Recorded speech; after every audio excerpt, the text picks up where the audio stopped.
इस क्वेश्चन में area of sector की बात हो रही है। तो एरिया ऑफ सर्कल तो हम सभी को पता है कि पाई आर स्क्वायर होता है। सेक्टर बनता कब है, सबसे पहले तो ये समझना है कि सर्कल आपने बना लिया।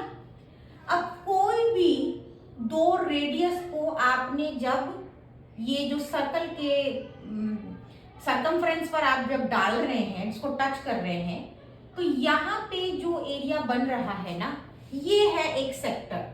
ठीक है, आपने क्या किया, दो रेडियस को जो है वो सरकमफ्रेंस पे मतलब टच करवाया। ठीक है, रेडियस ऑब्वियसली सरकमफ्रेंस पे ही टच करता है, तो रेडियस आपने ड्रॉ कर दिया है और ये जो पोर्शन है ए ओ बी, ये आपका एरिया ऑफ द सेक्टर है। अब एरिया ऑफ द सेक्टर में फर्क क्या होगा, ये पोर्शन जो है वो एक्चुअली किससे डिफाइन होता है, इस थीटा से, कि कितना एंगल यहाँ पे सबटेंड हो रहा है। तो वो थीटा और टोटल सर्कल का कितना एंगल है 360 डिग्री, मतलब थीटा बाई 360 अगर हम करेंगे और उसको मल्टीप्लाई कर देंगे एरिया ऑफ द सर्कल से, तो एरिया ऑफ द सेक्टर आ जाएगा। अब बोला है उसने कि एरिया ऑफ द सेक्टर है क्या, 1/8 of the area of the circle, मतलब 1/8 into area of the circle. Area of circle हमने लिखा है पाई आर स्क्वायर। अब ये दोनों इक्वेशन को ना आपको इक्वेट कर देना है, तो theta by 360 degree into pi R square is equal to ये वाली चीज जो है वो यहाँ पे लिख दीजिए 1/8 इंटू पाई आर स्क्वायर। अब पाई आर स्क्वायर दोनों जगह पर है तो कैंसिल हो जाएगा।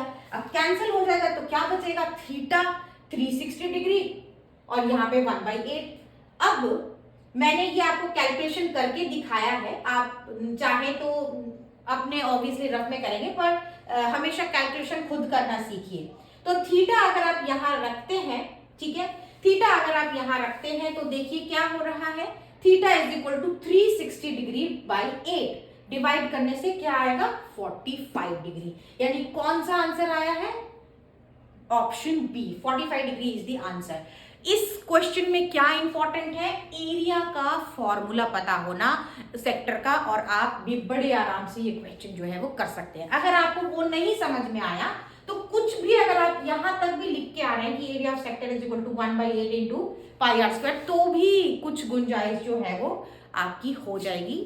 पर कुछ ना कुछ आपको लिख के आइए, जो भी आपको जितनी समझ आती है वो आप लिख के आइए, आपको जरूर स्टेप मार्किंग जो है वो मिलेगा।